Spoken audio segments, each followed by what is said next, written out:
Mateo 25. ¿Alguien puede leer?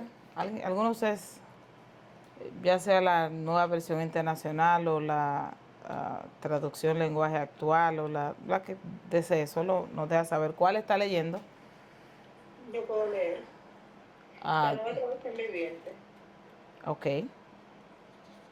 Parábola de las 10 damas de honor. Entonces el reino del cielo será como 10 damas de honor, que tomaron sus lámparas y salieron para encontrarse con el novio.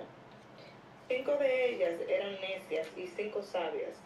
Las 5 que eran necias no llevaron suficiente aceite de oliva para sus lámparas, pero las otras 5 fueron tan sabias que llevaron aceite extra. Como el novio se demoró, a todas les dio sueño y se durmieron. A la medianoche se despertaron ante el grito de: «Miren, ya viene el novio, salgan a recibirlo». Todas las damas de honor se levantaron y prepararon sus lámparas. Entonces las 5 necias les pidieron a las otras: «Por favor, denos un poco de aceite, porque nuestras lámparas se están apagando». Sin embargo, las sabias contestaron: «No tenemos suficiente para todas. Vayan a una tienda y compren un poco para ustedes». Ok. Pero durante... Hasta ahí. No, no, sigue, sigue. Ok. Pero durante el lapso en que se fueron a comprar aceite, llegó el novio. Entonces, las que estaban listas entraron con él a la fiesta de bodas y se cerró la puerta con llave. Más tarde, cuando regresaron las otras 5 damas de honor, se quedaron afuera y llamaron: «Señor, señor, ábrenos la puerta». Él respondió: «Créanme, no las conozco». Así que ustedes también deben estar alerta, porque no saben el día ni la hora de mi regreso. Ok.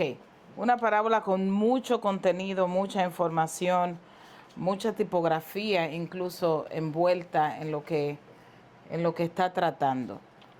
Pero yo quiero tomar unos minutos para que conversemos y escuchar de ustedes, de lo que leyeron, qué les llamó la atención, qué entienden de esta parábola, qué entiende que está diciendo, que está diciendo Jesús, obviamente tomando en contexto lo que Jesús está hablando, cómo inicia la parábola, de qué está hablando. Así que yo quiero escuchar, no sé, um, recuerdo que Jessica me dijo que lo había leído, Gina dijo yo, no sé quiénes más lo leyeron, pero ahora pues cuénteme un poquito de qué entienden por esta parábola. Hay mucho y vamos a ir, vamos a tomar este tiempo ahora. Yo quiero escuchar ustedes qué tienen, qué quieren comentar.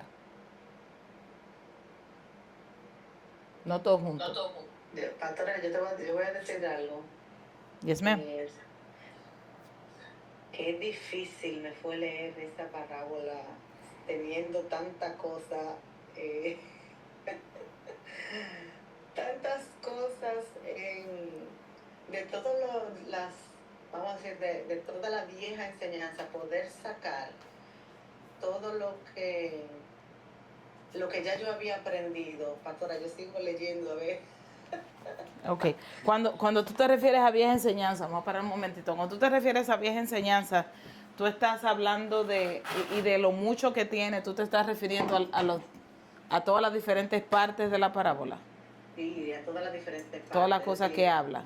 yo tengo que desmenuzar esa parábola bien desmenuzada y sacarle, porque ¿a dónde entro yo ahora? Que no, que se quedaron las 5 vírgenes porque eran insensatas. Cuando Ah, tú no, buen punto. ¿a dónde meto yo ahora en la gracia, lo que hemos aprendido, el padre, este novio? Entonces, ahora no me encajaba la parábola. Mira, yo te voy a decir una cosa, la parábola ahora no me encaja.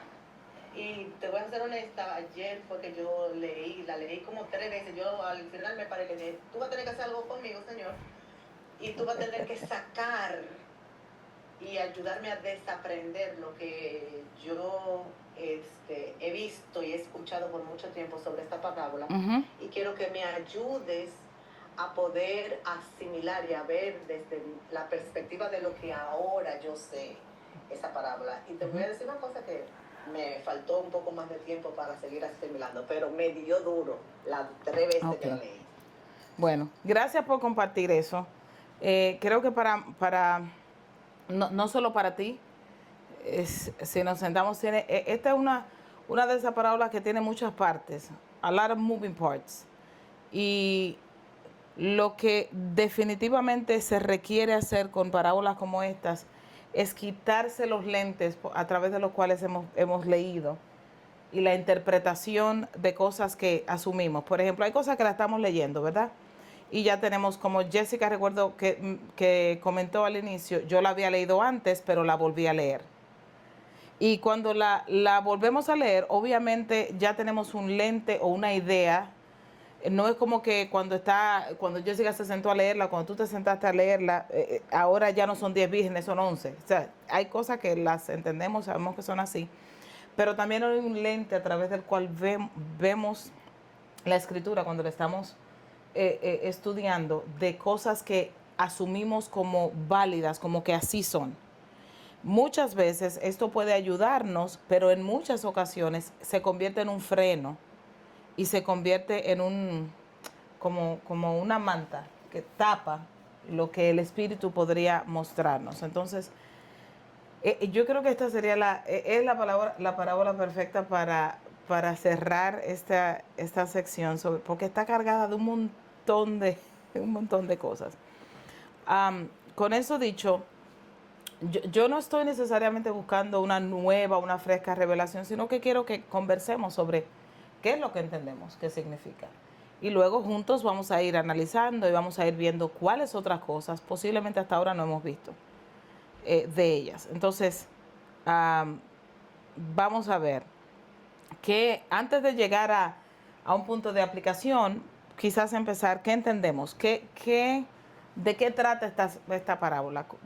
Vamos a ver. Pastor, Yes, o ma'am. sea, yo la volví a leer bajo, bajo el lente, como usted dice, de lo que hoy estamos entendiendo. Y para mí creo como mucho, ok, donde yo entonces encajo estas 10 mujeres, estas cinco mujeres que se quedaron, porque yo tenía, y yo misma, le tenía mi propio significado aplicado a lo natural, que es Cierto. prepararse, uno está apercibido para las oportunidades cuando se presenten, es el mío, pero ¿a dónde encajamos esas 5 mujeres? Okay. Esas otras 5 mujeres. Buena pregunta. Exacto. Buena pregunta. Que dentro del marco que antes teníamos era fácil encajarla. Llega afuera, donde está el fuego, tírala. Exacto, ellas estaban excluidas. Y entonces ahora, ¿cómo yo las ubico? Y dentro de lo propio mío, que era como yo la leía, ok, el uno estar preparado, el uno estar listo, el uno estar apercibido para las oportunidades en lo cotidiano. Estoy hablando de lo cotidiano. Sí, sí. Pero entonces ahora, ¿cómo ese grupo que no, en mi ese grupo que no se prepara, ese grupo que no está listo para una oportunidad, o sea, ese grupo que no hace nada, aparte de algo que yo siempre digo un chiste de ella, aprender a decir no. Así como que dijeron no, rotundamente. Entonces, eso tiene mucho y no sé dónde meterle esas 5. ¿Usted tiene algún lugar donde la podemos poner? Yo podría encontrar, vamos a ver cómo lo desenredamos esto. Mientras tanto, alguien más que tenga algo, dale, vale. Oh, sorry, es que vi a Vale, no te vi a ti, a Ruth. Dale, Ruth, o Vale, cualquiera de las dos, denle. Yo iba a decir que quién fue ese que voció, porque yo ni me había dado cuenta en todos estos años que alguien voció, no fueron nadie que estaban durmiendo. Interesante cuando uno se detiene. Y todo, a mí me encanta que estemos conectando estos pequeños puntos, porque de verdad que está conectado con un contexto fascinante y mucho más profundo. You good? Yeah. Yo creo que tengo una mente aquí. Dale, vale. A ver, yo creo que tengo una mente. A mí lo que me llamó la atención desde que comencé a leer es el primer capítulo, que dice, el reino de los cielos será entonces. Si no mal recuerdo, en las parábolas que hemos leído siempre dice, el reino es o es semejante, pero aquí dice, será entonces. Entonces yo me pregunto si esto será como una exclamación o una pregunta que se está haciendo aquí, que si el reino de los cielos será entonces como esas mujeres que porque una no llenaron su lámpara se quedaron afuera y las que fueron prudentes llegan. Entonces esa parte de será entonces es la que más me llama la atención. Din, din, din, din, din. Hay una clave ahí. Eso ayuda a abrir mucho el contexto, porque cuando está hablando del reino de los cielos será entonces, lo que está haciendo es una conexión con algo que ocurrió antes. Y recuerda, nosotros ahora tenemos capítulos y versículos, pero los tenemos ahora. Eso ocurrió hace unos, ¿qué? Como 500 años, un poco, no, not even. Lo que nosotros leemos como capítulo y esto, eran literalmente rollos o cartas escritas, no había separación. Entonces, ese será entonces está conectado con algo que antecede. ¿Alguien más o entramos ya? No sé si alguien se me quedó, no quería dejarlo. Entramos. Vamos a ver cómo nos ayuda el Padre externo. Estamos en Mateo capítulo 25 y somos conscientes de que Mateo 25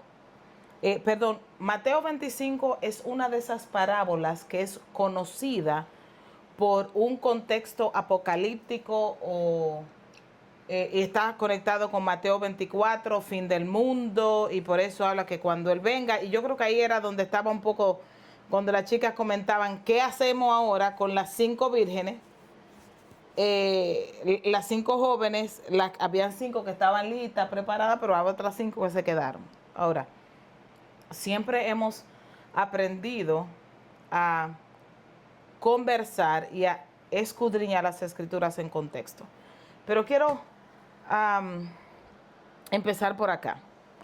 Hay una parte que es importante entender y es que obviamente Jesús no estaba hablando con nosotros.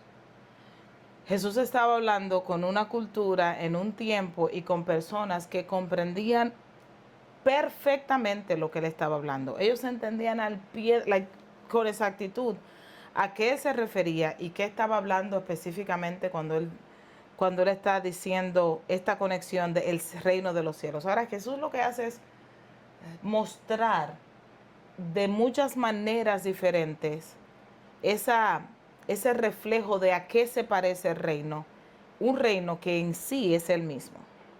La parábola comienza diciendo, voy a leer ya leímos en la Nueva Traducción Viviente, voy a leer en la Nueva Versión Internacional y vamos a quiero irlo desglosando porque quiero ir conectando con otras cosas que nos van a ayudar a darnos un poquito de luz. Pero primero voy a empezar con esto.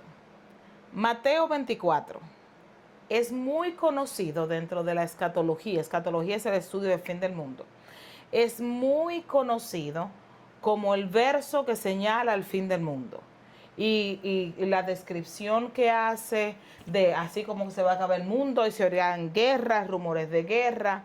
Sin embargo, cuando se lee en contexto, esto lo único que hizo fue una declaración de Jesús señalando el fin de una era, no del mundo, el fin de un siglo, y que señala a la destrucción del templo que ocurre en el año 70.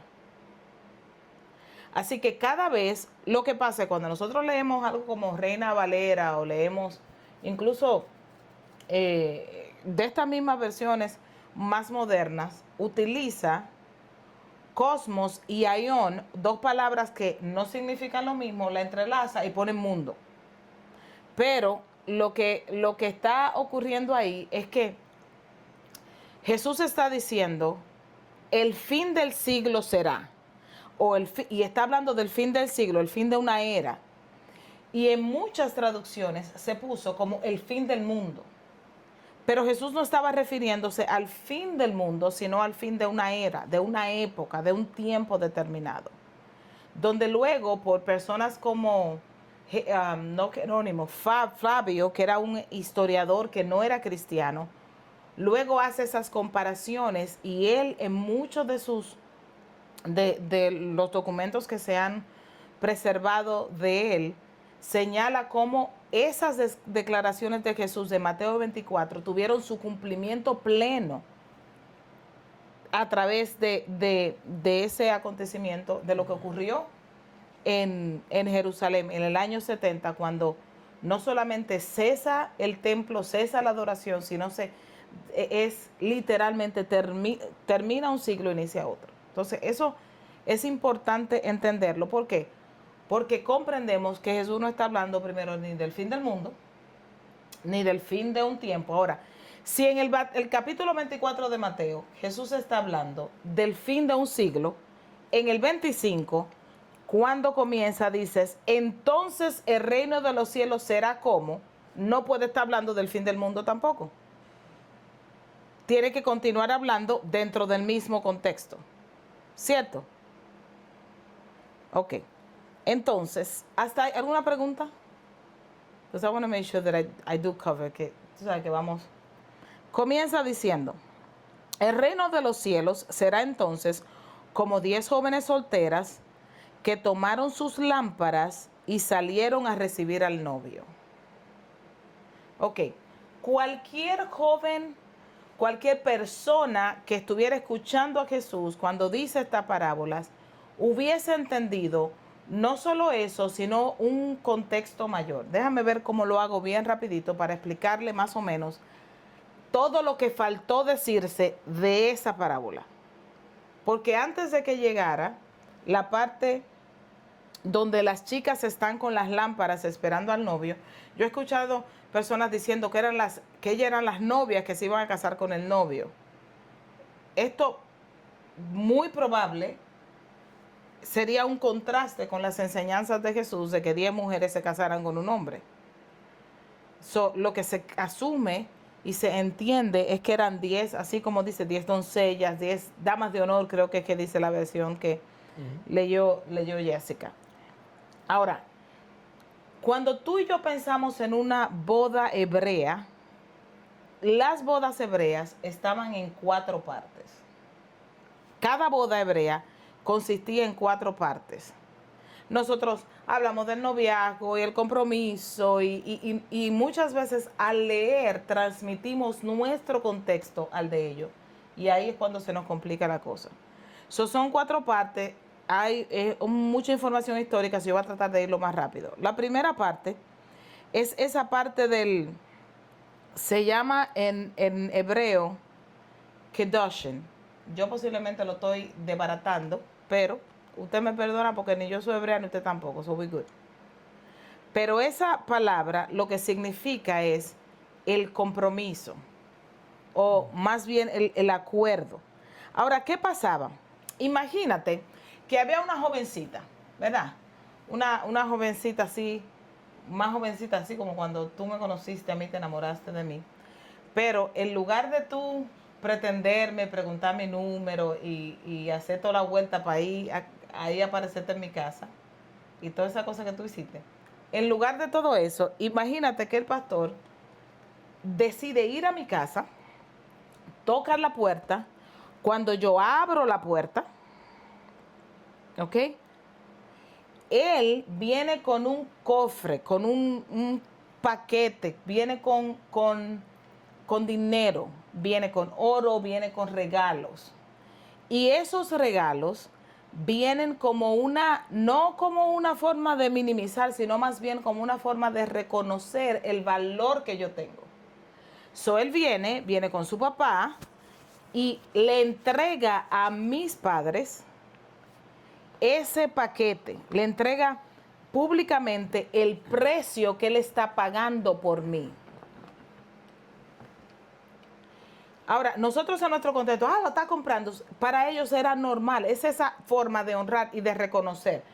Él viene y trae todo eso y dice, y con eso demuestra, eso es lo que yo quiero hacer. Ahora, lo próximo que él hace, y es importante esto porque esto todo va a ser mucho más sentido con otras porciones de la Biblia que hemos leído antes.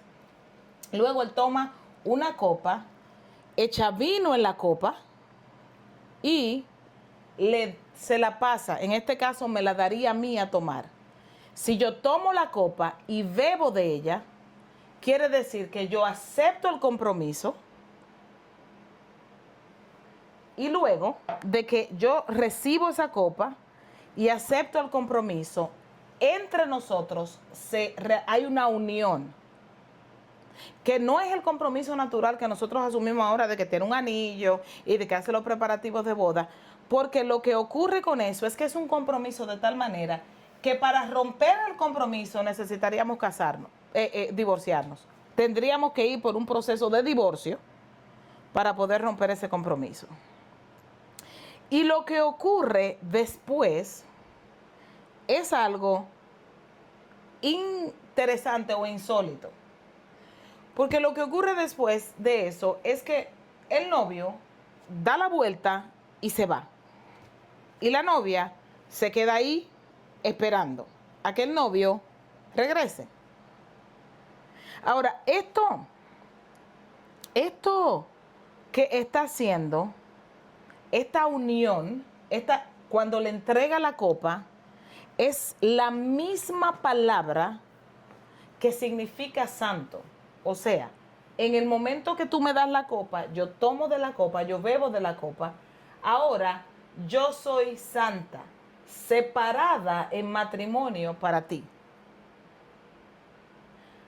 Eso nos ayuda a entender mucho cómo en nuestra cultura santo o santidad se ha interpretado como pureza moral, cuando eso nunca es lo que la palabra quiso decir. Santo es algo que es apartado con una intención para una cosa específica. En este caso, esa palabra, holy, santo, viene de una raíz, la palabra es K-I-D-D-U-S-H-I-N. Y es de esa misma raíz de santo, de separado. Ahora, esa novia queda separada, comprometida en matrimonio para su novio. Después, él da la vuelta y se va. ¿Por qué? Porque él se va a la casa de su padre para preparar una habitación para su novia. Él ahora se va, y lo usual que hacían era preparar o agregar una habitación, agregar un anexo, como nosotros lo llamamos, a la casa de sus padres. Y si a ese muchacho alguien lo paraba en la calle y le preguntara, oye, ¿cuándo te vas a casar? Él iba a responder, yo no sé ni el día ni la hora, mi padre es que sabe. Y estaría diciendo lo cierto, porque en esa cultura quien determinaba cuando todo estaba listo no era el novio, sino el padre del novio. ¿Están conectando con algunas de las cosas que el mismo Jesús dijo? Ahora, dentro de eso, el joven se va, está preparando, pero un día, en medio de la noche, el padre decide que ya es tiempo de que el novio, ya la habitación está lista, que regrese. Mientras tanto, la novia está esperando y está todo el tiempo pendiente. Y la novia, como su ritual de preparación, tiene doncellas, sus amigas, que son las que están ahí para hacer una función específica. Y es que cuando ellas escuchan que viene el novio y que viene el amigo del novio que va adelante del novio, el amigo del novio viene anunciando, viene la algarabía, viene la preparación, ocurre algo especial, y es que cuando la novia escucha de que el novio viene, entonces la novia se baña de cabeza hasta los pies, se viste de blanco para esperar a su novio. Y hasta ahí es donde entra en escena esa parte donde las doncellas escuchan que viene el novio. Todo eso es lo que Jesús, lo que los que están con Jesús asumen y entienden que está pasando. Toda esa información es algo que ellos cuando nosotros leemos que dice que las jóvenes solteras que tomaron sus lámparas y salieron a recibir al novio, ellos podían fácilmente entender que ya toda esa otra parte había pasado. Ok, preguntas. Pastora, yo levanté la mano. Dime, amor. Entonces podría decir que será como a lo mejor una boda múltiple, porque no sé si antes se hacía la boda así. porque tú dices que, ¿verdad? Vamos a decir que habían 10 bodas, 10 celebraciones, o cada una de ellas estaba esperando a un novio. No, porque ellas no eran las novias, ellas eran las amigas de la novia. Ok. Ellas no eran las que se iban a casar. Ok, y tú dijiste, ella se vestía de blanco y se ponía... La novia, cuando ya venía y el novio tocaba la puerta que ya venía, entonces en ese proceso, ¿verdad? La novia se bañaba completamente, se vestía de blanco y se preparaba para el novio tomarla. Pero se ponía aceite, porque también el aceite, tú sabes que los aceites eran fragancia. Se ponía aceite, la novia. Bueno, Ajá, como... son diferentes tipos de rituales. Ritualmente, digo yo. ¿Cómo? Exacto, ok. Eso mismo, ritualmente. Exacto. Era dentro de bañarse esa preparación para luego el novio tomarla. Déjame ver, yo creo que there was a part here que quiero. Um, y hacía algo, la palabra es nasa, la levantaba, él la tomaba, la levantaba y la llevaba a la habitación que él había preparado para ella. Ahora, dentro de eso, ¿alguien más? ¿Alguna otra pregunta? Yo creo que lo que Ruth quiere decir sobre el aceite, leyendo o quizá comparándolo con algunas otras escrituras, con algunas otras de las cosas de la historia de la escritura, yo creo más que eran, que como ella estaba esperando, como estaban esperando siempre al novio, la lámpara en todo tiempo tenía que estar encendida. No, porque ella está hablando de la lámpara, del aceite para bañándola. Eran ok. aceites perfumados, de lo que hablaba. Yo creo que eran otras. O sea, ahora, en el contexto y el entendimiento de que el novio podía llegar en cualquier momento, la novia estaba en constante espera de que en algún momento el novio iba a llegar por ella. Ya había un compromiso, ya había una preparación, pero el padre es quien sabe cuándo eso va a ocurrir. No lo sabe el novio, no lo sabe la novia, no lo saben los amigos del novio. ¿Recuerdan cuando Juan dice, yo soy el mensajero que viene a preparar el camino?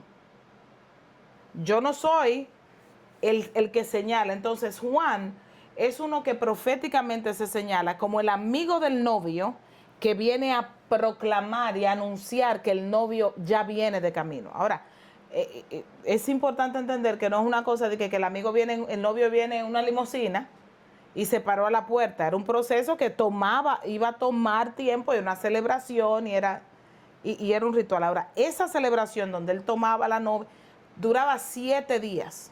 Y eso es lo que realmente conocemos. Eso es lo que, después de que pasó todo eso, ahí es cuando podemos ver la boda de Caná. En esos 7 días, durante esos 7 días de celebración es que a ellos se le acaba el vino. Después que ha pasado todo eso. Y ahora usted puede entender como en medio de una boda, en medio de la celebración, en medio de que ya ofrecieron un banquete, de que el novio, de que el buscaron a la novia, de que todo debía estar preparado, de que los recursos, ahora usted puede entender la magnitud de la vergüenza de que el novio, el papá del novio fue a buscar a la novia porque ya todo estaba listo, pero en medio de la fiesta se acabó el vino. Eso no es un asunto de que bebieron mucho, es un asunto que era literalmente una vergüenza, porque tú saliste cuando dijiste que estaba preparado todo, sin embargo, en medio de la cuestión no estaba nada preparado. Cuénteme, hasta aquí, quiero asegurar que estamos, o no más bien asegurar, escuchar más bien, hasta lo que he compartido, lo que hemos conversado. ¿Qué les parece? ¿Qué preguntas, qué cosas aclara, qué si trae más dudas, porque también es posible?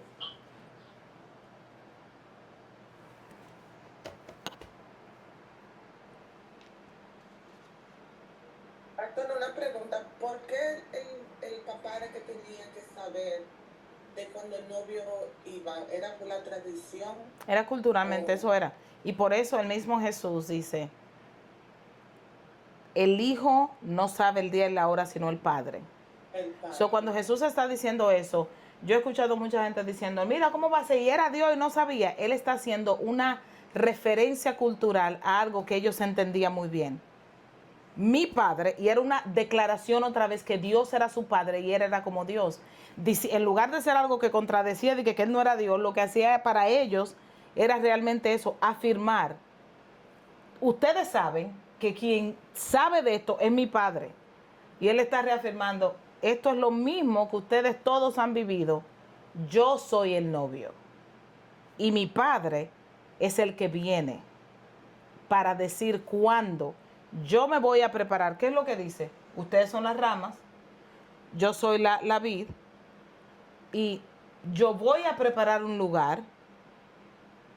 Y si no hubiera lugar, pero yo voy a preparar un lugar. Yo no sé, pero mi padre sabe cuándo es el tiempo y cuándo la casa está lista para regresar.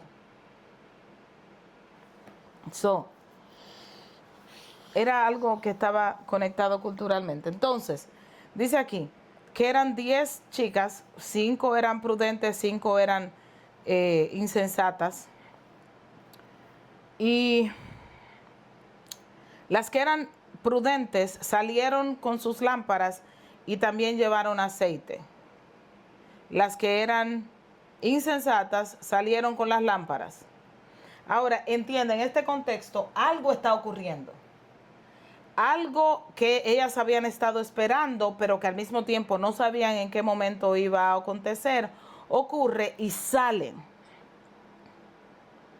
Y cuando el novio, que es como, recuerda, no viene el novio primero, viene el amigo del novio, y el amigo del novio comienza a anunciar, ya viene el novio, y viene la algarabía, y viene la celebración, y vienen las doncellas, pero ahora el novio tarda un poco más de lo que anticipaban, y las 10 que salen, de momento, dice que les dio sueño, porque viene la medianoche, y les dio sueño, se durmieron. Y ahí se oye el grito, ahora sí que viene el novio. Y se espantan, salgan a recibirlo. Entonces todas las jóvenes se despertaron y se pusieron a preparar sus lámparas. ¿Por qué esto es importante? Porque no era que había que prender un switch, un toma corriente y que había electricidad. Era la única forma de saber por dónde usted iba a caminar, cómo iba a moverse. Eso era algo que ellos podían entender perfectamente. Las insensatas, cuando se dan cuenta, pero nos dormimos y no apagamos la lámpara, porque si, mira, yo voy a decir algo, se está acabando el gas, por lo menos apáguenla. Como yo trato de imaginar la lámpara esa de, ¿cómo se llama? La que antes teníamos la de tubo, ¿qué se dice? Sí, de esa, que tú sabes, está apagando, usted la apaga para prenderla ahorita, pero ese obviamente no eran lámparas como esas. Pero hay una conversación y ya les dicen a las amigas, deme un poco de aceite para nuestras lámparas porque ya se están apagando. Entonces las otras respondieron no, porque entonces el asunto no va a dar ni para ustedes ni para nosotras.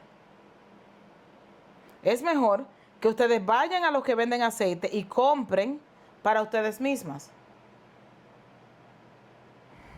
Mientras ellas iban a comprar aceite, llegó el novio. Las jóvenes que estaban preparadas entraron con él al banquete de bodas. Y se cerró, no él, y se cerró la puerta. Después llegaron también las demás.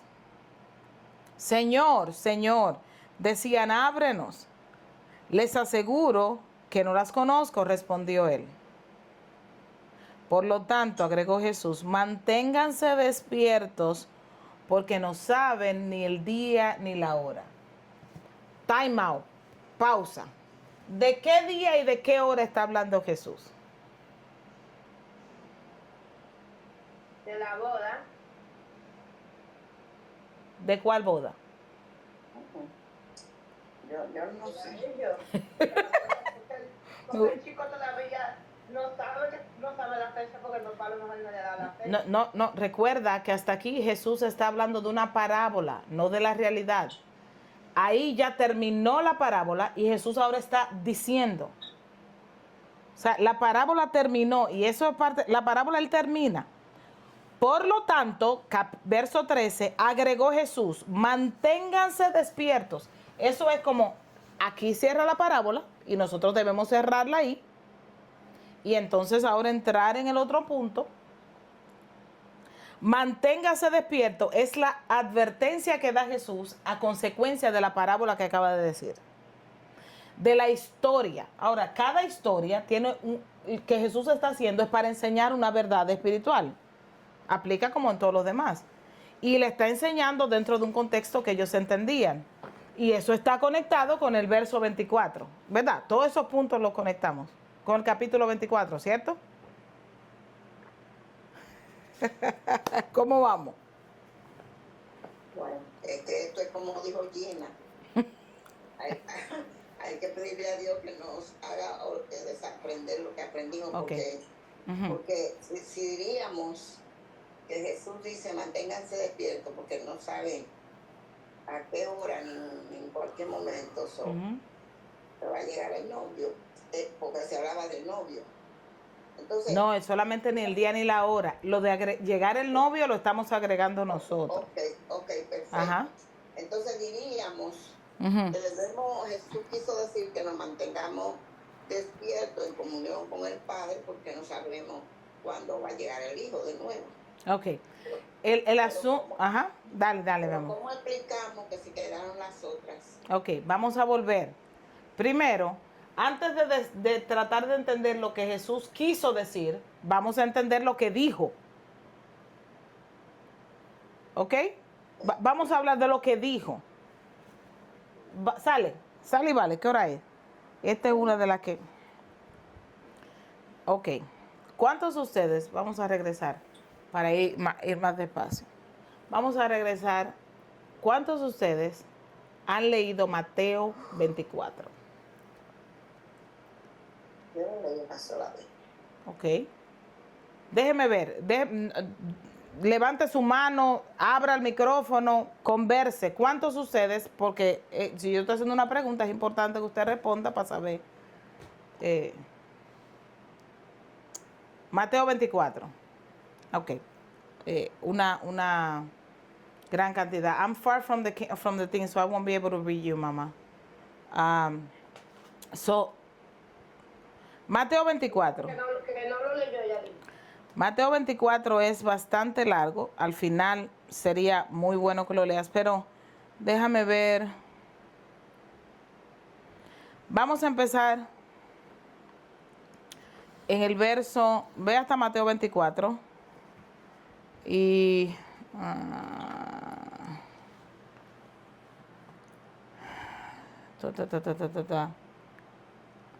vamos a empezar. Habla de una serie habla de una serie de eventos y de señales que iban a anunciar o a darle saber a quienes estaban escuchando y a los discípulos específicamente sobre el final de un siglo, de un tiempo, de un término.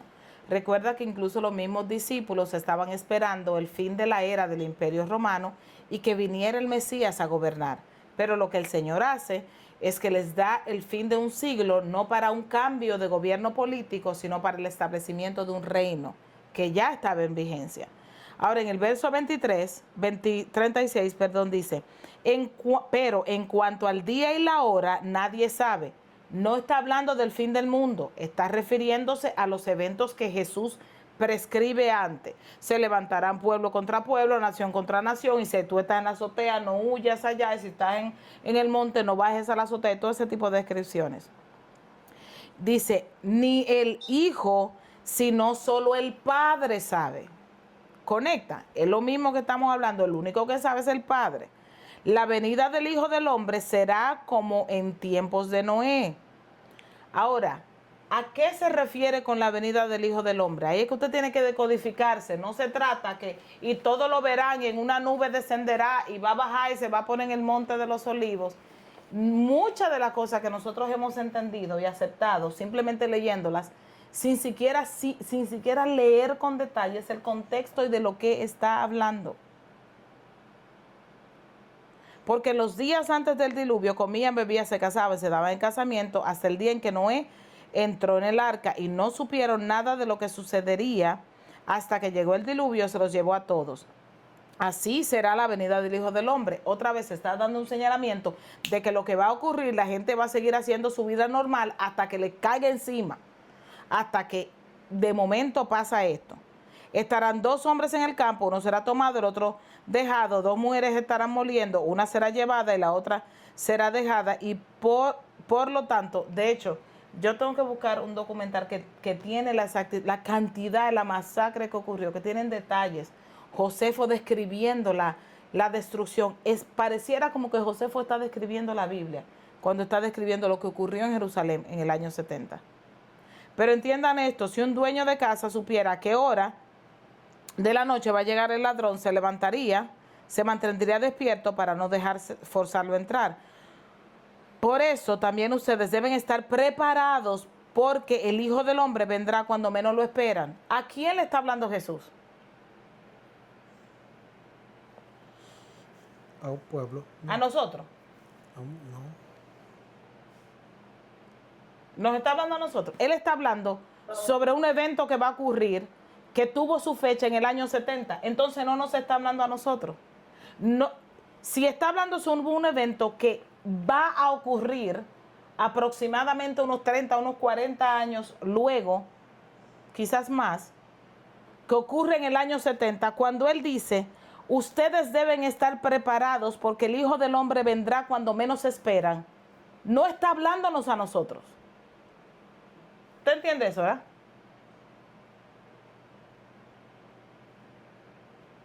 ¿Make sense? Eso es algo que no podemos sacar de contexto. Es decir, él está hablándonos a nosotros de la venida, cuando él lo que está hablando es con esa gente y está diciéndoles de algo que ocurrió en un tiempo específico, que está comprobado históricamente incluso que ocurrió. Quiere ser fiel y prudente a quien su Señor le ha dejado encargado de sus sirvientes para darles comida a su debido tiempo. Dichoso el siervo cuando su Señor al regreso lo encuentra cumpliendo con su deber. Les aseguro que lo pondrá a cargo de todos sus bienes. Pero, ¿qué tal si ese siervo malo se pone a pensar, mi Señor está por demorarse, y luego comienza a golpear a sus compañeros y a comer y a beber como los borrachones? Como los borrachos. El Señor de este siervo volverá el día en que el siervo menos lo espera y a la hora menos pensada, castigará severamente, le impondrá la condena que reciben los hipócritas. Entonces habrá llanto y crujir de dientes. ¿Con quién está hablando Jesús? Con nosotros. Él está hablando con los discípulos, él está hablando con quien está escuchando, y es en ese contexto. ¿Tiene sentido? Gina, háblame. ¿Tiene sentido? Conecta. Es con ese pueblo que está hablando, es con esa gente. Ahora, ¿qué es lo que hemos hecho nosotros? Lo pusimos todo ese verso como que Él nos está hablando a nosotros del fin de un siglo. Ahora, vamos a volver para el 25. Vuelva para el 25 y vuelva para el verso 13. Jesús... Entonces, I like this. Entonces, lo que pasa a donde no han metido en la cabeza es, tú sabes que se ven muchísimas, por ejemplo, eso que pasa en Venezuela ahora mismo. Ya eso que una vez lo quieren meter ahí, en Mateo 25, de que esos eventos 24. que están pasando ahora, 24, que esos eventos que pasan a diario es el fin del mundo, porque eso es lo que se proclamó que Jesús dijo en la palabra. Pero ahí, el tiempo, estamos en otro tiempo. Y es todo conectado con esta palabra que se tradujo como mundos, pero significa siglo. El fin de un siglo, de una era.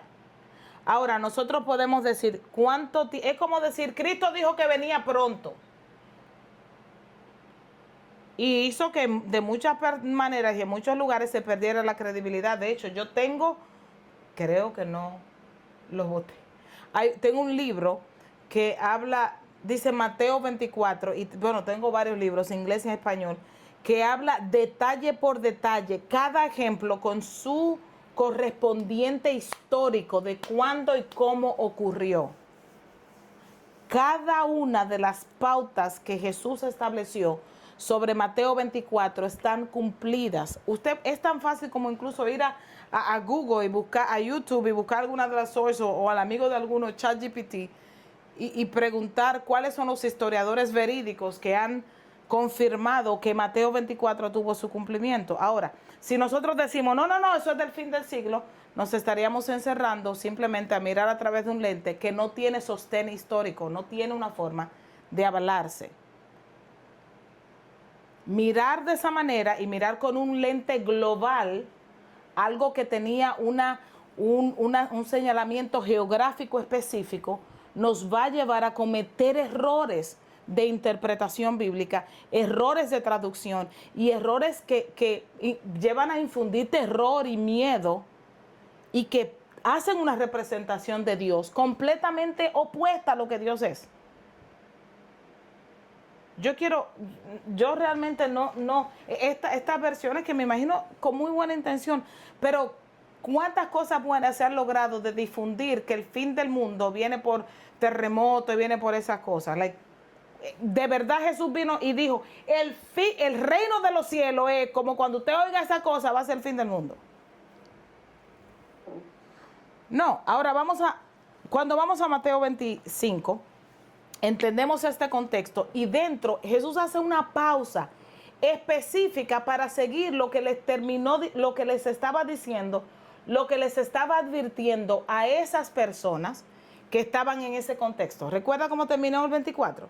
Cuando él está diciendo, ustedes no se distraigan, no vayan a pensar que porque ustedes ven que la cosa está más o menos estable, que este sistema que ustedes conocen, como el sistema religioso, como el sistema político, que esto no se va a destruir, porque sí se va a destruir. Y por eso es que cuando él termina de contarle otra vez, esas mujeres prudentes y las insensatas, es una representación. Nosotros no podemos tomar una parábola y sacarla de su contexto para que encaje. Ahí es donde está el problema, porque ¿cómo la encajamos a que esa parábola ahora ya no es algo escatológico, sino que está asignada a un tiempo específico de la cual podemos extraer una enseñanza para nosotros, pero no podemos igualarla a que lo que significó para ellos significa para nosotros? ¿Tiene sentido? Entonces aquí es donde cuando él termina de hablar, donde está dando esa ilustración precisamente de los que se distrajeron en esta celebración, y hace la celebración de bodas porque era algo que ellos podían entender en una preparación, cuando viene la consumación del siglo, cuando viene esta manifestación del reino, cuando ya no hay un templo al que mirar para cumplir sacrificios y para adherirse a un sistema de ritos, sino que todo eso es derribado en un momento y entra un nuevo gobierno, o más bien se manifiesta un nuevo gobierno, y presenta a estas mujeres como los dos lados de lo que esa gente está viviendo y las oportunidades de mantenerse pendiente o de distraerse. Y luego el verso 13 dice, manténganse despiertos porque ustedes no saben en qué momento va a pasar.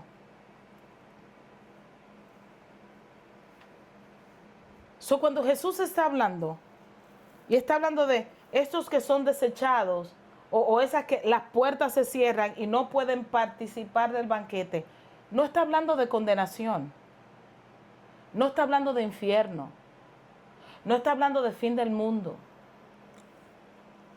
Está hablando que en medio del caos y el desorden y la inestabilidad política y la persecución, aquellos que en ese tiempo fácilmente se iban a envolver en ocuparse en sus asuntos y olvidarse de lo que el reino realmente trataba,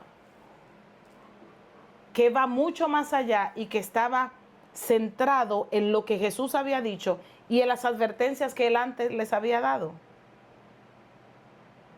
¿Tú sabes cuántas enseñanzas yo he escuchado sobre el aceite y que no buscaron aceite? Y esa es la unción y esa es la preparación. Y podríamos darle un montón de aplicaciones. Lo único que tenemos que acordarnos de no sacarlo del contexto. Tú y yo no podemos sacar algo de su contexto para aplicarle lo que nosotros querramos. Porque estaríamos acometiendo un atropello con el texto.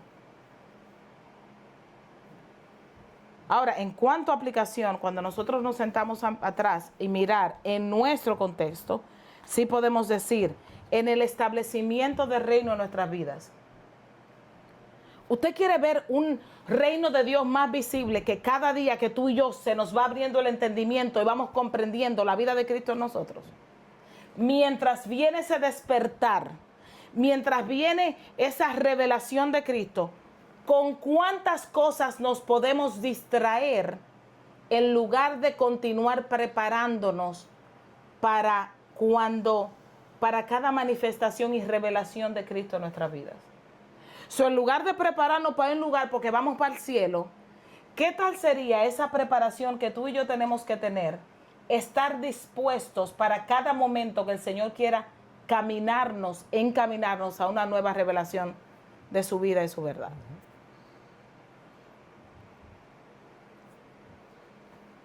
Esta es una de las parábolas que nosotros pudiéramos tratar, pero no es como que la podemos aplicar. Esto significa, entonces para nosotros, porque está hablando de un contexto histórico, geográfico específico. Cuéntenme. It was a lot. Yo sé que era mucho, es mucho, pero... Ahí entra en estar pendiente de lo importante. ¿Verdad? Uh-huh. En no perder de vista. Ellos estaban, así como nosotros vivimos en un clima tenso político, ellos vivían mucho más con una estabilidad, con una expectativa, esperando un establecimiento religioso, también esperando un cambio de gobierno, que algo ocurriera. Estaban bajo una opresión romana, estaban en medio de muchas cosas, y Jesús viene anunciando un reino que viene... Que lo que se oye inicialmente, un nuevo reino, cualquiera se emociona y dice, por fin vamos a salir de toda esta esclavitud. Pero Jesús comienza a hablar que ese reino se trata de amar a los demás como yo te he amado, que ese reino se trata de perdonar, que ese reino se trata de justicia, paz y gozo en el Espíritu, que ese reino se trata de, si tiene 2 capas, dale una a otro. Si alguien te pide una villa, ve otra. Ahora dice, pero ven acá, espérate, ¿qué tipo de reino es este? Y pone toda la cuestión boca arriba, mientras ellos todavía, incluso como nosotros ahora, siguen chocando. Pero yo estoy esperando que se manifieste el reino. Yo estoy esperando que Jesús venga. Y tengo una noticia hoy para ti. Jesús ya vino hace rato. Vino a tu corazón y todos los días se viene revelando su vida y su verdad. Y hay un montón de gente en un montón de lugares, y hay un montón de cristianos que pusieron su vida en pausa esperando que un día Cristo venía, mientras Cristo está todos los días tocando, esperando para manifestar su vida y su bondad. Voy a ir más lejos. I feel like preaching.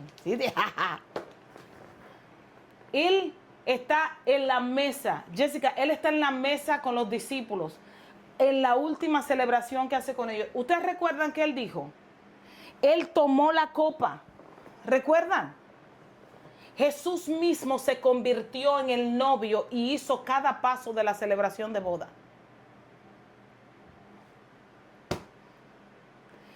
Y él la levantó. ¿Y qué dijo? Este es el nuevo pacto en mi sangre.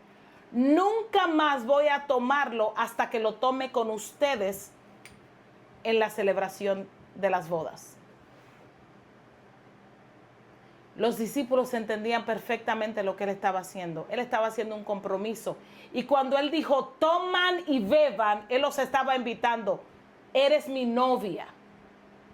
Y estás haciendo un compromiso donde ahora en santidad estás separada para mí. Y cuando tomas la copa y cuando bebes, no es solamente un vinito y una cuestión, no, hasta en eso se nos vendió una versión, aprendimos una versión barata de lo que él estaba diciendo realmente. Es que si toma, prueba, y si tú te atreves a tomar la copa y a beber, ahora hay una unión entre tú y yo que nadie las puede separar.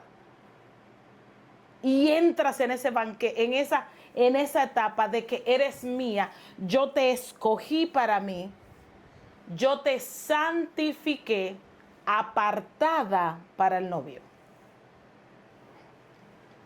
Jesús hizo eso.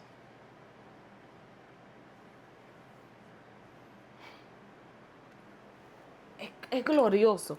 Cuando uno puede ver, leer la escritura, escudriñarla, sin mirarla con la presión de que tiene que encajar en algún lado, sino dejando que el Espíritu nos guíe a lo que Él siempre intentó decirnos. Es glorioso, es revelador y es extraordinario. Cuénteme.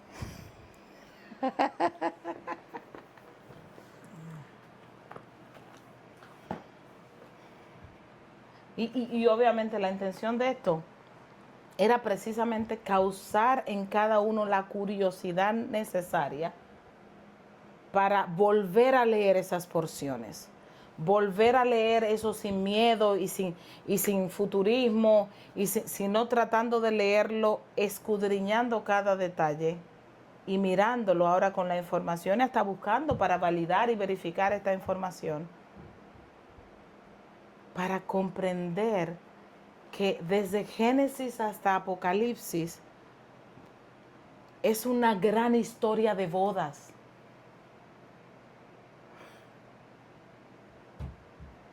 Es una gran historia de boda que lleva en algunas porciones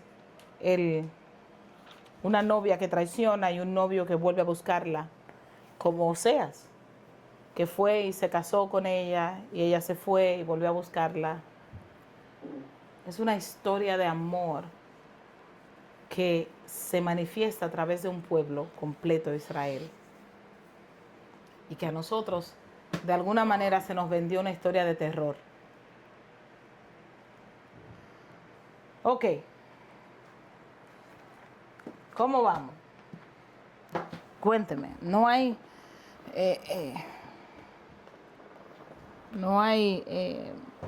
malos comentarios o malas preguntas o lo que sea. Cuéntame cómo. Necesito la grabación, pastora, de esta clase.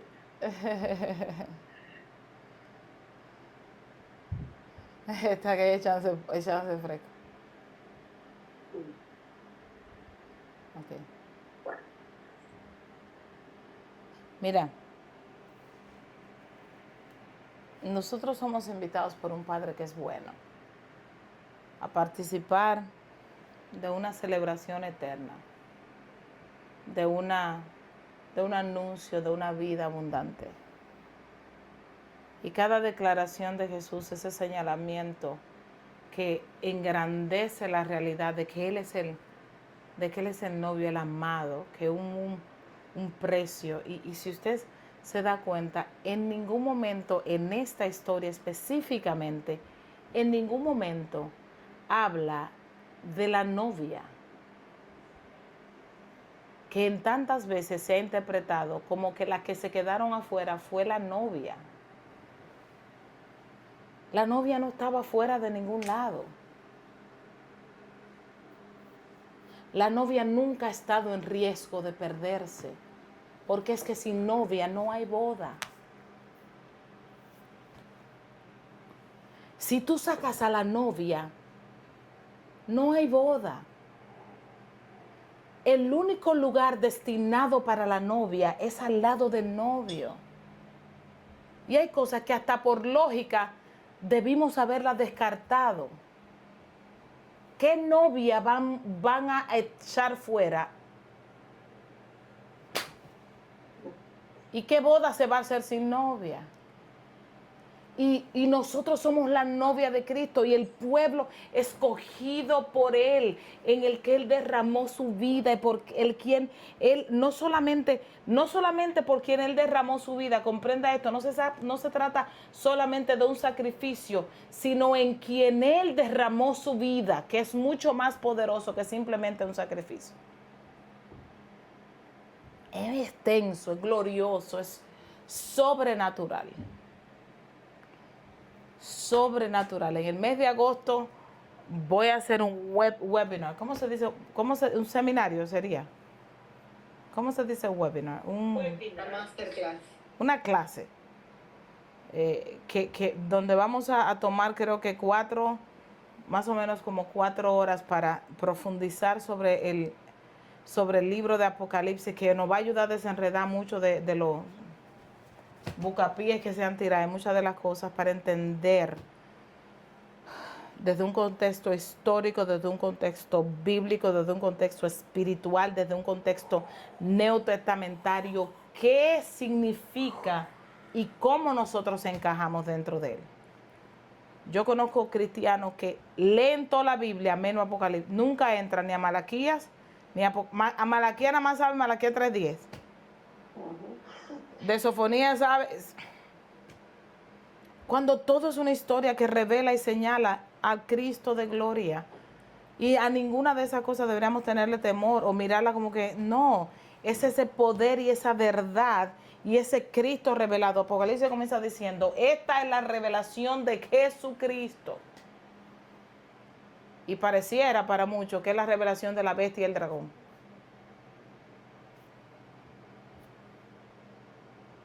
Falta de conocimiento. El pueblo perece, dijo el profeta. Entonces,